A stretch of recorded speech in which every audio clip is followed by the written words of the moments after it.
Hello. Hi, Greg. You okay? Good. You? Yeah, not too bad, not too bad. One thing is, have you got a clock handy so that we make sure that we stay on time? Yeah, We so get cut off, don't we? Is that right? yeah, I think it just ends the video. So 4 minutes past we went live. Obviously, a little bit of tech glitch with Instagram. Kept throwing me off as I was trying to go live. So 4 minutes past we started. Perfect. So 40 minutes from now. Cool.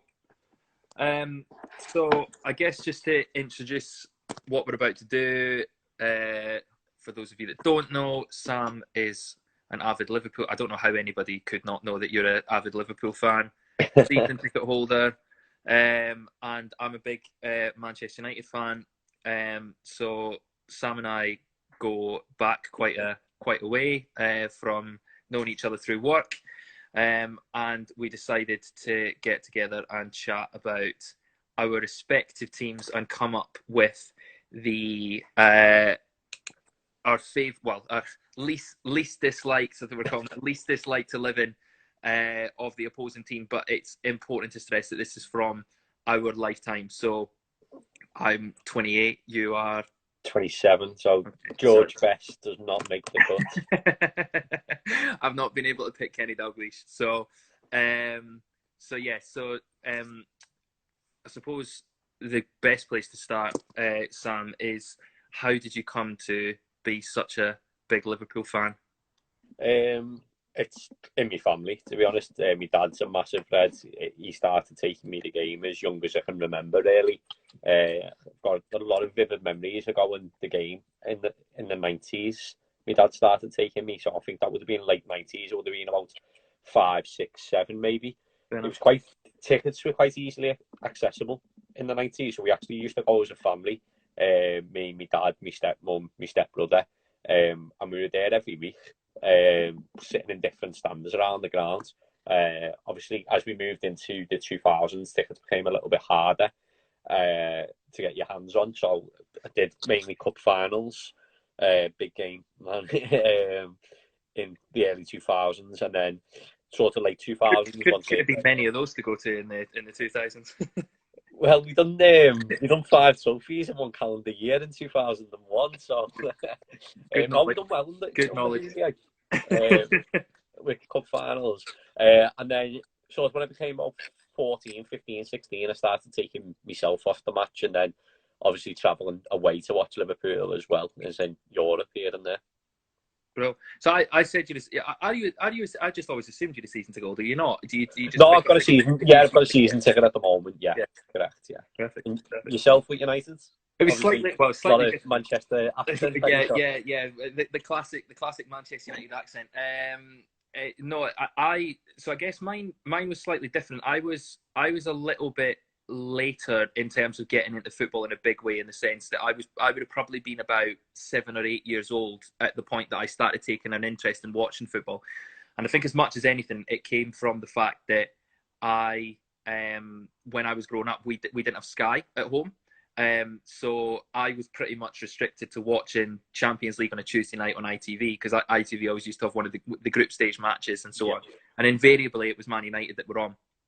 And the first team I remember sitting down and watching was Manchester United.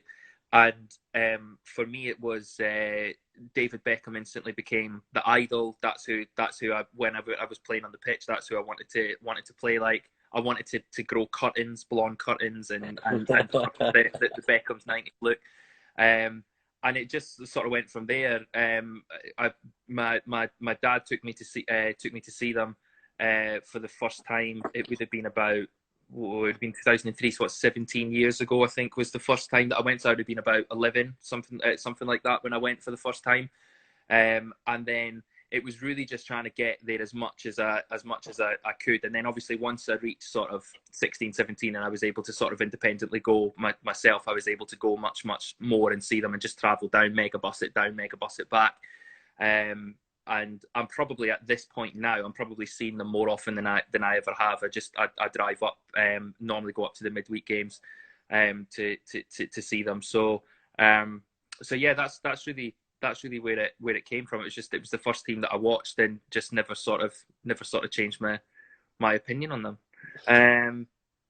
So I guess it just the other thing that I was going to ask you before we get into the teams was, what are your memories of Manchester United growing up and the rivalry with Liverpool? Like, at what point did it become? Because obviously, I think now it's probably it feels like it's at its peak from when I first started taking an interest in football. From what I remember, obviously it was always a bit more of a bigger build up to the game.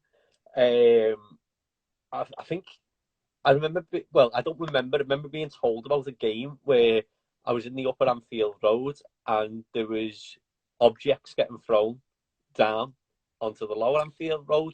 Okay. From where we were sitting, and it was kicking off. And I think I must have been about 5 or 6. My dad's always told me I started crying. He said you started crying because there was trouble going on now. Yeah. But I think it was just mainly my dad bringing me up. I can remember just my dad bringing me up to just say, no, we don't like these. We hate these. We hate United. And and that's like your first sort of, oh, okay, yeah, why is United different to any other team? And then I think as you sort of get older and you realise a little bit more what football's about, obviously the comments with like Sir Alex Ferguson knocking them off the pitch. Obviously United's success in the 90s probably brought on a little bit of bitterness from younger Liverpool fans to then understand the rivalry that not only the two clubs have, but the two cities have as well. And then, as you say, the rivalry probably has intensified down the years. There's a lot of obviously unsavoury stuff that goes on in between the two sets of fans with chanting and stuff like that, which probably intensifies the rivalry even more. But I think still it's one of them. Like, for me, I'll look at where Everton are in our fixture calendar list before I look where United are. But United's the next name that I'll look at and always will be. I do check when do we have Everton first, when do we have Everton second, and then I'll check United. And I think no matter if we are still obviously competing at the moment for league titles against City, I'd never check when we've got our game against City before I check our games against United. That rivalry will always be there for myself. Yeah, I think Liverpool, the Liverpool fixtures when I was growing up, the Liverpool fixture, I always viewed it as a nuisance because you always knew that Liverpool were certain they were going to be at it. You know, it was one of those teams that I think sort of growing up, because obviously growing up supporting United, particularly through the 90s, it was Arsenal, and then after Arsenal, then sort of Jose's Chelsea sort of came in. And then probably the next team was City when the money arrived at City, and then Liverpool have obviously sort of come into the equation since then. So I always viewed it as a difficult game and a game that you know we probably drop points in. But I think the rivalry became, for I think from my point of view, sort of observing it, the rivalry became intensified around about the time that United were closing in on the league title record. And you know, Sir Alex Ferguson's quote was sort of coming back out into the media and what have you. And I think that's really where it sort of where it intensified.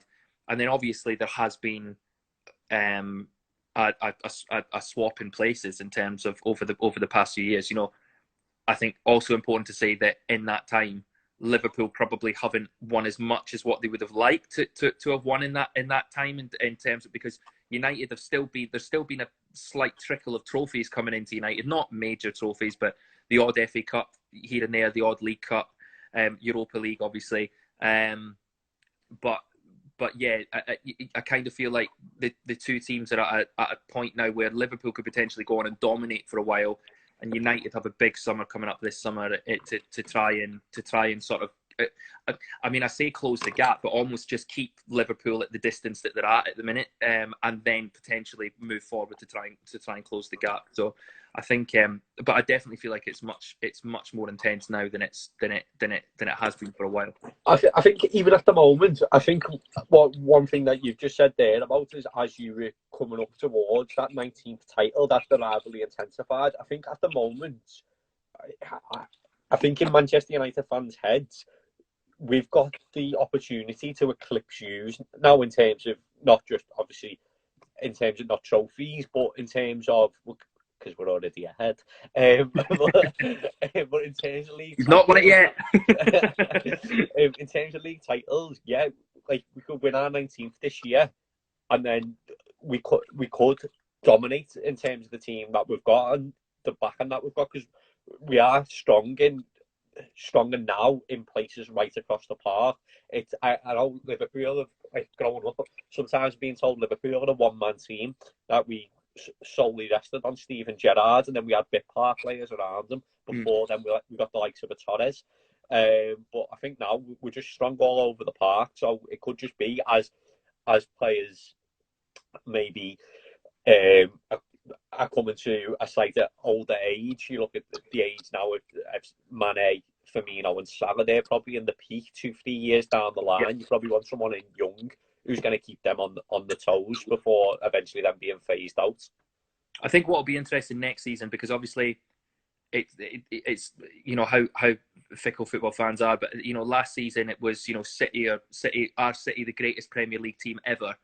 And obviously, relatively the same team this year have completely fallen off the pace. I know they've had injuries and what have you, but it'll be interesting to see whether Liverpool can maintain that level next season. I think that's their big challenge is maintaining the levels that they've acquired this season, because there's no doubt about it. They have been absolutely phenomenal. I know there's loads of banter and what have you flying around about, oh well, you know, they've not officially won the league and all the rest of it, but I mean it would be an extremely bitter fan to say that Liverpool don't deserve, regardless of whether the season starts again or not, that Liverpool don't deserve it.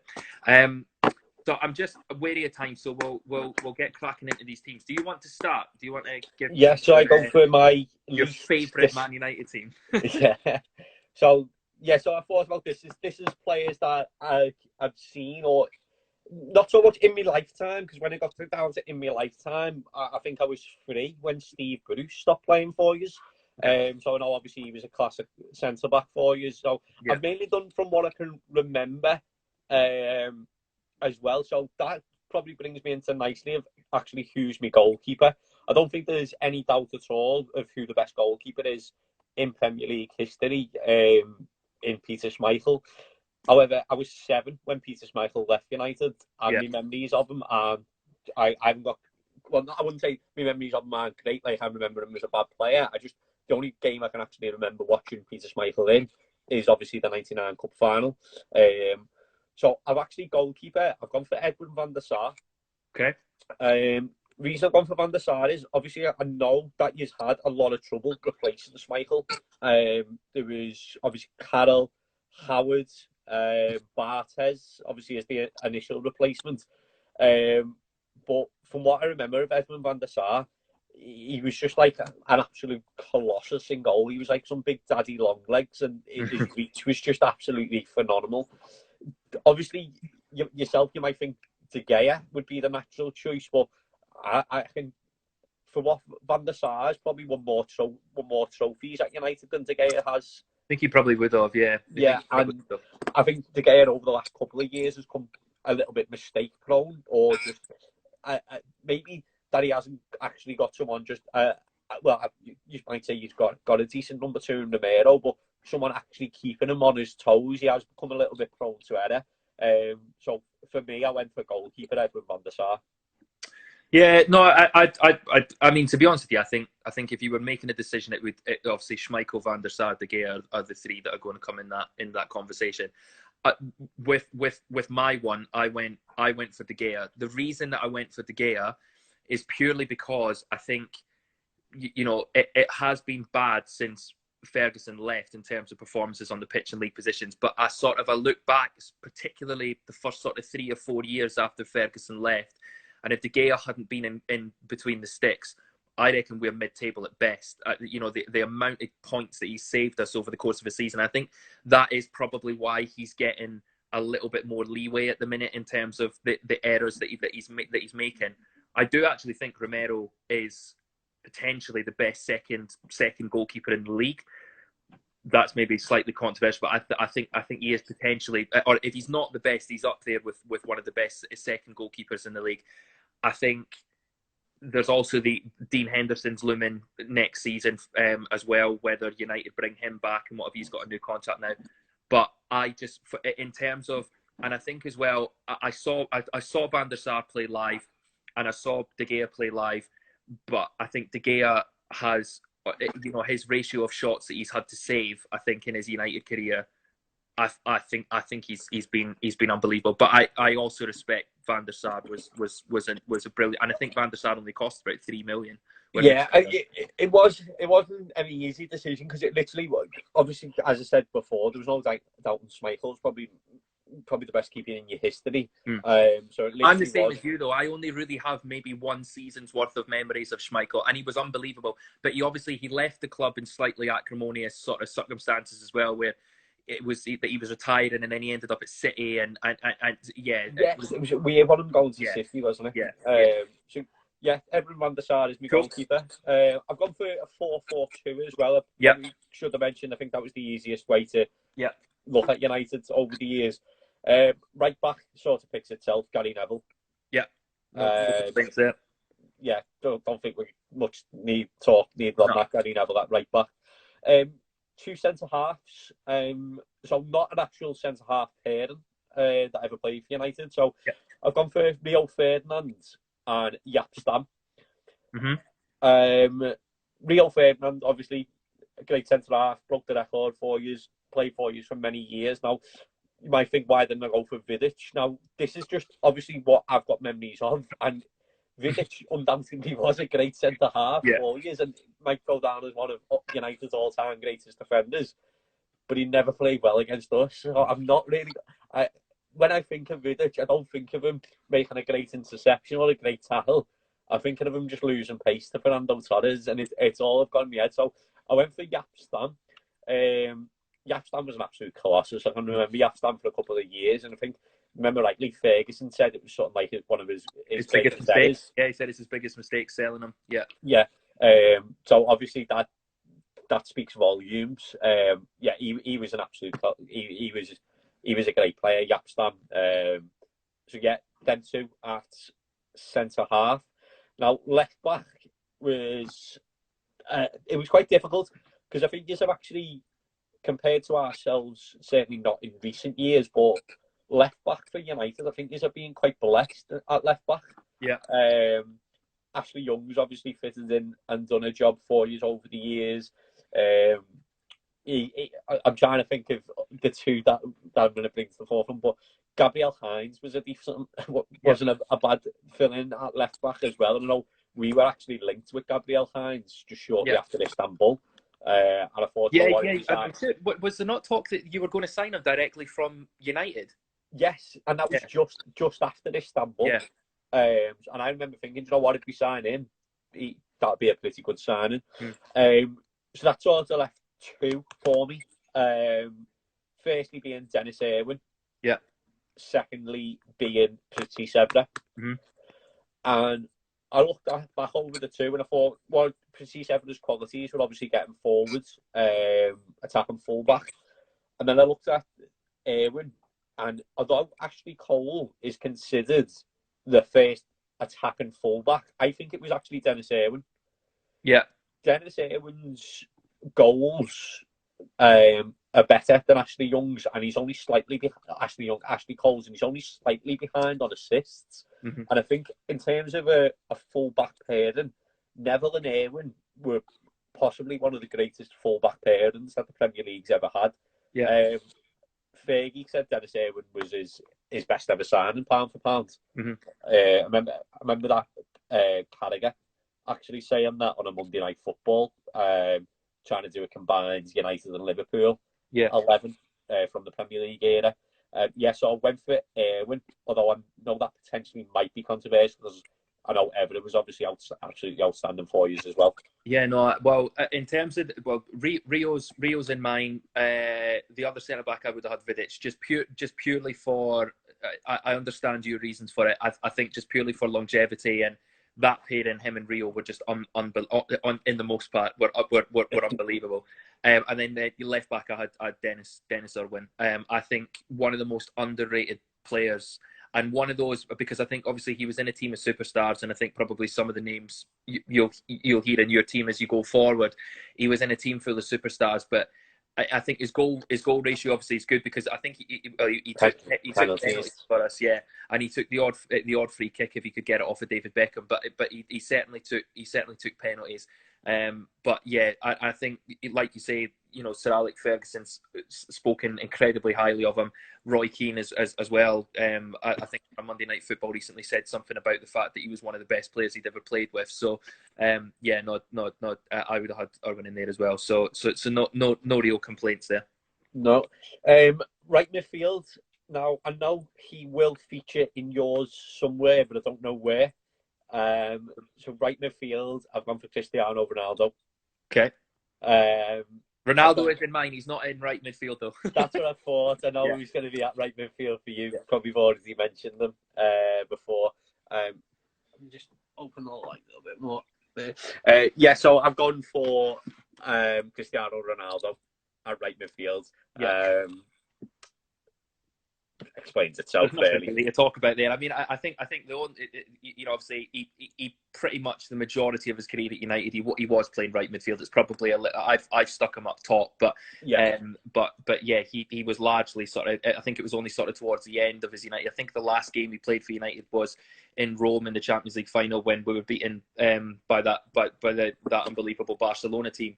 And he played up top that night on his own, I think purely because he couldn't be trusted to come back and trap back and defend. But yeah, no explanation needed. I mean, for me, best player ever, but obviously that's with Man United glasses on. But yeah, I just think just unbelievable. So Beckham at your right midfield? I've got Beckham right midfield. Yeah.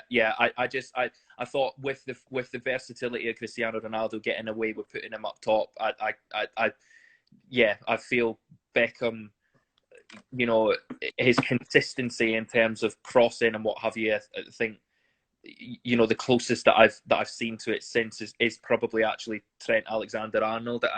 And obviously De Bruyne is a different kind of crosser of the ball, but I think the closest it's gotten to Beckham since is in terms of technique and what have you is Trent Alexander-Arnold. Beckham was just unbelievable that year, and obviously that particularly in '99 there was a lot of talk about all the goals that Cole and York were scoring, but the amount of assists that Beckham created for both of them, and also scored some really important goals as well. He got the equaliser against Spurs on the last day of the Premier League season.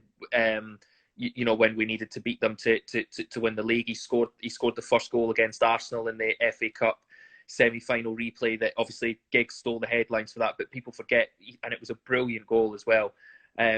And I think it is one of those. I think Ferguson used the line on Beckham that he's the only footballer that he knew that chose to be famous. And I think in a way, his fame sometimes people forget how good a footballer he actually was, because they think how famous he is. I think that's probably what's come into it for me in terms of.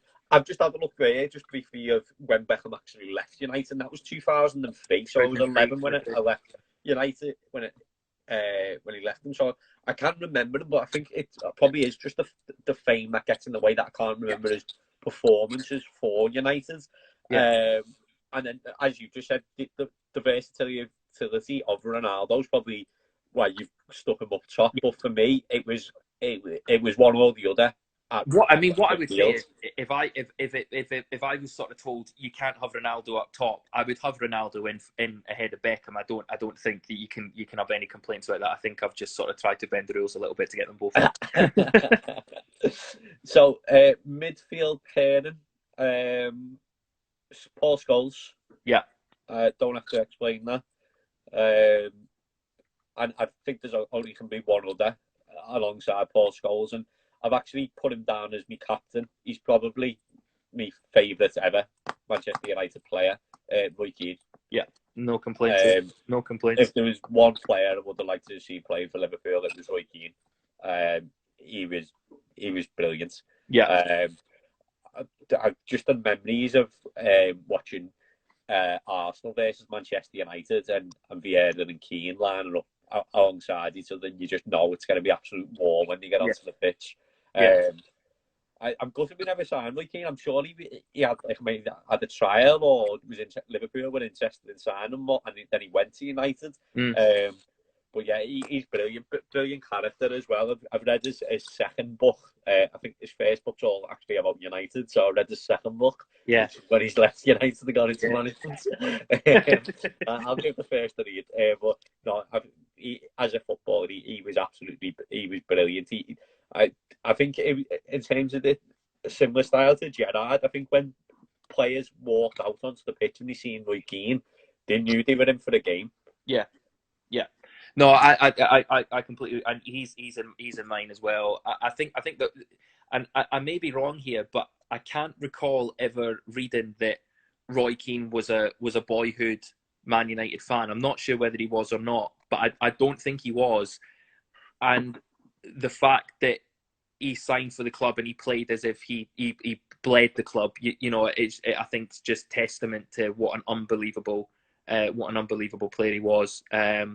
And obviously, similar with Steven Gerrard. Obviously, you've got the night in Istanbul where he sort of grabbed the team by the scruff of the neck and drove them forward. Keane did that in Turin for us, in the semi final in '99. When he scored that goal, even though he knew he wasn't going to be playing in the final, he was suspended, but he drove them to the final. So yeah, no, definitely Scholes and Keane in the middle. Yeah, and then left mid, I think that just picks itself, doesn't it? There's going to be no other option but Ryan Giggs. Yeah, 100%. Left midfield. I think looking back at the team that I've written out so far, I think a lot of them just sort of picked themselves without sort of needing any real explanation apart from here and there. Which then obviously brings me up top to the first of my choices up top, Wayne Rooney. Yeah. United's all-time top goal scorer, isn't he? So obviously, I think watching Rooney down the years, it was more of Wayne Rooney was up top and who was going to partner him. Yeah. Rather than anything else. So obviously, he's going to be there. The thing with Wayne Rooney, I mean, because he did rub United fans up the wrong way on more than one occasion in terms of how he was handling himself with new contracts and Sir Alex Ferguson and all the rest of it. But Rooney's up top with mine, Rooney and Ronaldo up top. But I think the thing is with Rooney, which when you actually when you quantify it, he in our lifetime, and that we can remember, he signed for Manchester United and he became the record goal scorer. A club the size of Man United became the record goal scorer in our lifetime. It's just an unbelievable achievement. So as much as I think there's elements of his relationship with United fans that are tainted by his behaviour at times. There's no question he was an unbelievable player for the club. So yeah, no, completely agree with that. And then the last one, before we move on to yours, got about 11 minutes left. Okay. Last one up top, obviously, then someone that you haven't got, and it was the partner for Rooney. It was down with two. It was either Van Persie or Van Nistelrooy. The two Vans. Yeah. Van Persie, I don't think he was there quite long enough. No. I think it was a piece of genius by Sir Alex Ferguson to actually buy him. Yeah. Because that just bought his league title that year. Yeah. But no, I've gone for Van Nistelrooy. More than fair that. Yeah, he was someone who I just remember growing up. He was a bit of a goal machine from what I can remember for years, but just always seemed to be in the right place at the right time, which is a sign of a great striker. I remember him, I think he beat us 4-0. Yeah, Sammy Hupia got sent off after 3 minutes or something, didn't he? Yeah. I think he put 2 away that day. Yeah. But no, you've had some other good strikers. Berbatov is in with a shout, obviously, maybe not consistent. We've done it 4 years, but no, I went for Van Nistelrooy there. He, from what I remember, he was a great player for you. No complaints on that either. Cool, right. So I'll jump straight into the Liverpool team then, wary of time that we're going to get ourselves cut off. So in goal, I've gone for your current goalkeeper, Alisson. I must admit, I found it a bit because I was swaying between him and Reina, but I just think there obviously has been a clear upturn in results and form since he's come in. I think he's a brilliant goalkeeper for the style of football that you guys play. I'm not convinced he's the best shot stopper in the world yet, but obviously he's not old, is he? I think he's still got time on his side, and especially in goalkeeper terms, to get even better there. But yeah, no, I think Alisson is probably the best keeper that I've seen at Liverpool. Yeah, I'd have to agree with you there. I think Reina was brilliant in his first couple of seasons. The amount of assists that he could provide, or how he could just literally just route one through the middle. I think David Ngog scored a goal against United. Just via he's up front in this one. No doubt. Yeah, but Reina used to give away a lot of silly goals, especially towards the end of his Liverpool career, which is why he was sold, really. A lot of people think, okay, yeah, Reina, like he never moved on to bigger and better things. We got rid of him because he wasn't good enough. Yeah. And brought in Simon Mignolet to replace him. So that sort of tells you where what it was at the time. Obviously, he'd been there for a couple of years anyway, but I think the sort of the nail in the coffin for Reina was the FA Cup final against Chelsea. He got beaten at his near post. I think it got beat 2-1. He got beaten at his near post twice by Drogba. One was just after half time as well, which sort of killed the game. And that was the nail in the coffin for Reina. So yeah, I completely agree. Alisson's the best goalkeeper I've seen at the club. Bro, right back, Trent Alexander-Arnold. I don't. Steve Finnan gets an honourable mention, but I think Trent Alexander-Arnold is the obvious choice there. Yeah, exactly the same. Finnan was a great player for us. Probably make an underrated Liverpool 11, but he's a great fantasy league player. Always had him in my fantasy league team, Steve Finnan. He was always nice and cheap, and he actually did get quite a lot of assists, Steve Finnan. But Trent Alexander-Arnold, no brainer. And then staying on that theme in terms of no brainers, I should say actually it's a 4-3-3 that I've gone for Liverpool. Centre back Virgil van Dijk. I can't imagine he's not on your team.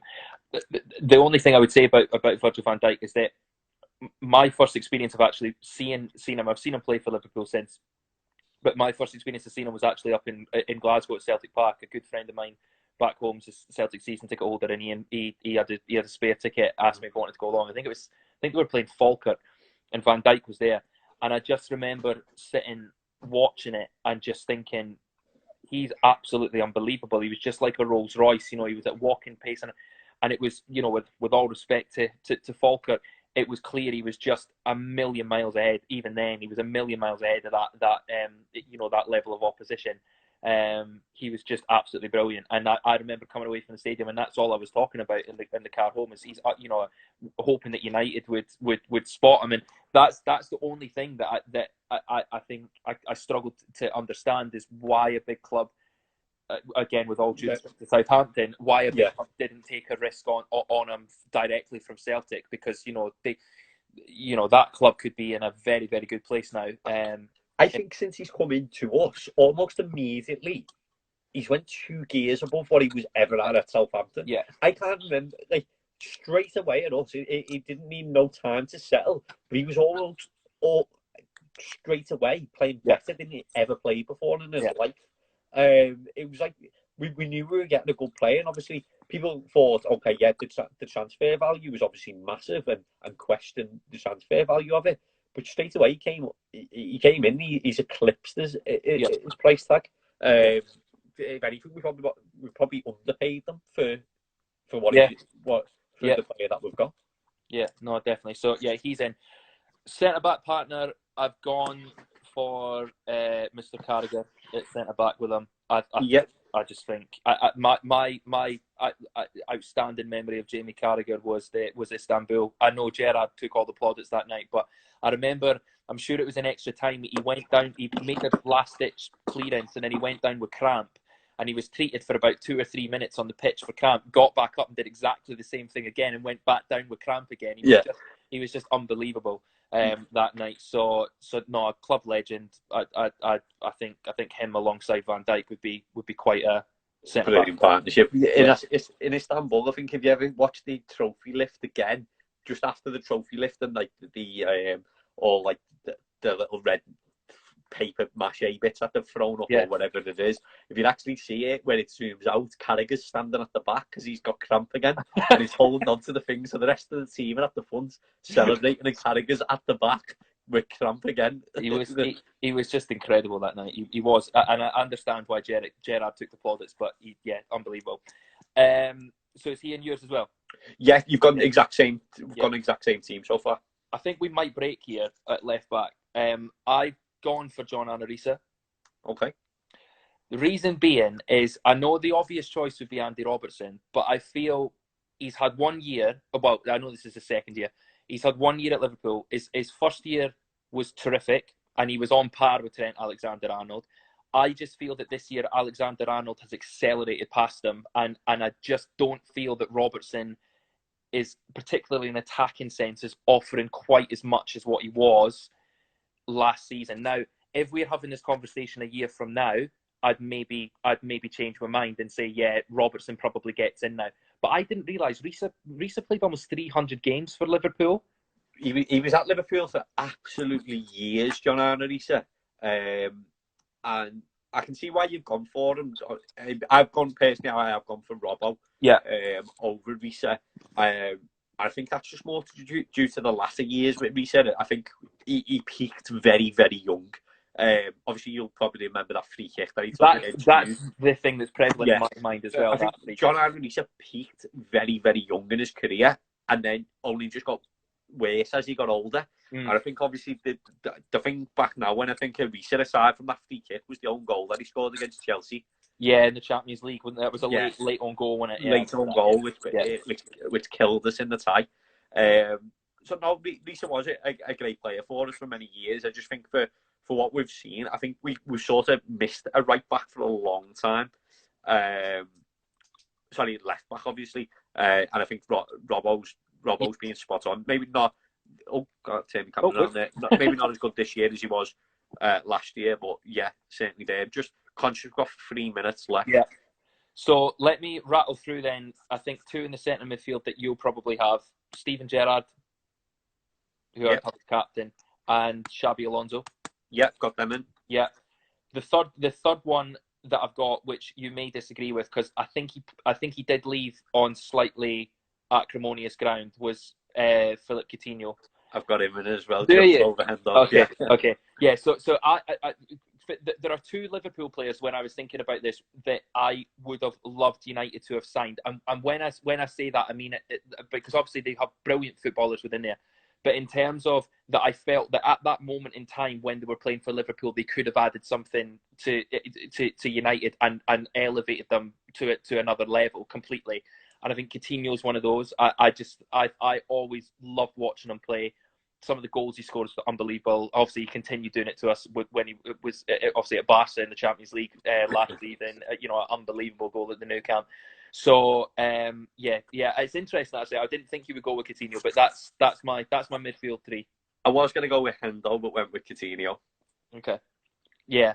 Henderson. Yeah, Henderson's one of those. I think probably only a Liverpool fan would select Henderson. I don't think a neutral fan would instinctively go for him. Yeah. But yeah, no. That was I settled on that quite quickly. Honourable mention for Fabinho as well, because I think Fabinho is a great player. And then front 3, I'll just rattle these 3 names off and see whether we've matched. Mo Salah, Sadio Mane, and Luis Suarez. Yeah, we've apart from Robbo, we've gone for the exact same team. I think Suarez obviously. I select him purely based on his footballing ability. I'm not going to get into that debate, but select him purely on his football ability. But yeah, I think that 3. I think if you had that 3 even now, you would be. Yeah. I mean, Bobby Firmino is an unbelievable player, but I think Suarez obviously provided so many more goals than what Firmino will. So yeah, I think that's my front. That's my front 3. Yeah, and I've got the same there. I know as I said, conscious on time. I think we should just keep on going talking on this until we do get really cut off. If we do get cut off and put it to the test. Yeah, Salah, obviously, been absolutely outstanding, scored more goals in the space of time that he's been at the club than anyone else. Suarez, best player I've ever seen at the club, and Mane, just absolutely phenomenal. I think the thing is with Manny, I remember when you signed him, Louis van Gaal really badly wanted him at the club at Man United. And there was almost ridicule at the idea that United were going to go and sign Sadio Mane from Southampton. And then was it 30 million you paid for him? And 35, I think it was. And everyone was sort of like, oh my God, ridiculous money to be spent. But I mean, he's unbelievable. And I actually think he's notched ahead of Salah this season in terms of his output. I think but I think the difference between Mane and Salah is I feel you get more off the ball from Mane. That I think Salah is one of those that comes alive when the ball's at his feet. Yeah. And the only thing I would say critical of Salah is that he tends to be at times a little bit selfish when he's in sight of goal. All he's thinking is, and I suppose that's why he scores so many goals, but all he's thinking is, I'm going to shoot, and he doesn't always look up and take the best option. Yeah, I think if there is one criticism of Salah is he shoots where he's in a better position to pass. I think this season as well, I think even though we're doing as well as we are, I think a lot of people have gone on his back against it. Obviously, there was the actual situation with Mane. I think that was at Burnley.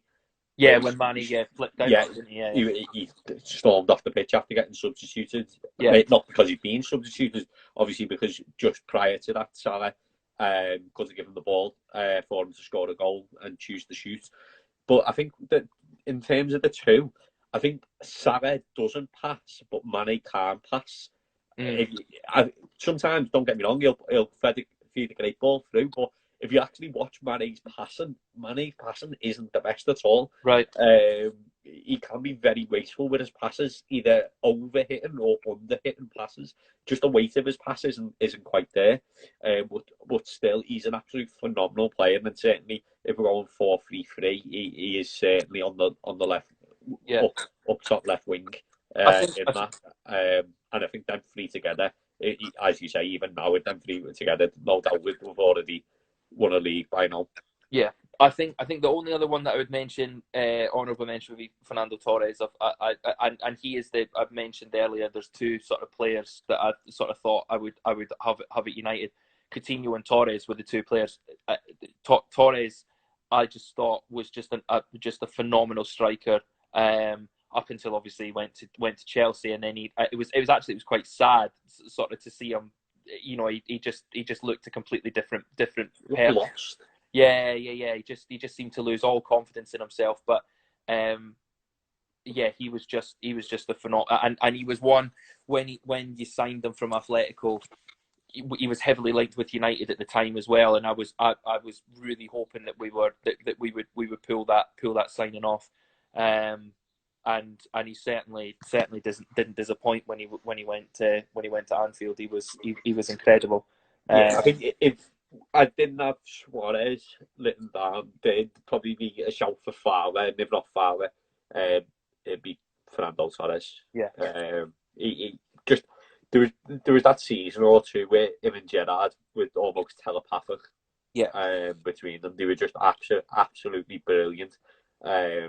Watching them, and that goal that I'm not sure you might be able to remember it. The goal he scored against Blackburn, the ball dropped over his shoulder and he volleyed it. Yeah, he was just he was class. I thought I think it was BT Sport put a clip of him because they were doing a rerun of the match in a game against Arsenal in the Champions League. I think it was a quarter final or something, maybe 2010-ish. Yeah. And he rattled it into the top corner. He spun that cop edge. He spun and turned on it. Just brilliant. The goal that he scored against the San Siro, in the San Siro, going against Inter Milan as well. That was brilliant. Yeah. He was literally a natural finisher. I think the first goal that he scored for the club was against Chelsea, and he ran down the left wing and cut in onto his right foot and sort of slid it into the net. And I think that was the first time we thought, right, we've got a player here. Yeah. And he just went from strength to strength for us. So considering how good he was. I think it sort of took away how good he was because of the terms that he left under. Yeah. And then what he went on to be. I don't think people can remember actually how good he was for us, just because of that. But Suarez is probably the best, technically the best ever player I've seen at the club. Yeah. Cool. Well, I'm surprised we agreed so unanimously on that. In terms of both teams, there was only I think it was only Beckham and Vidic that you had in your team, and I went for Nixtel, Roy, and Stam. Yeah. And then in terms of the Liverpool team, there was only one difference in terms of left back. Yeah.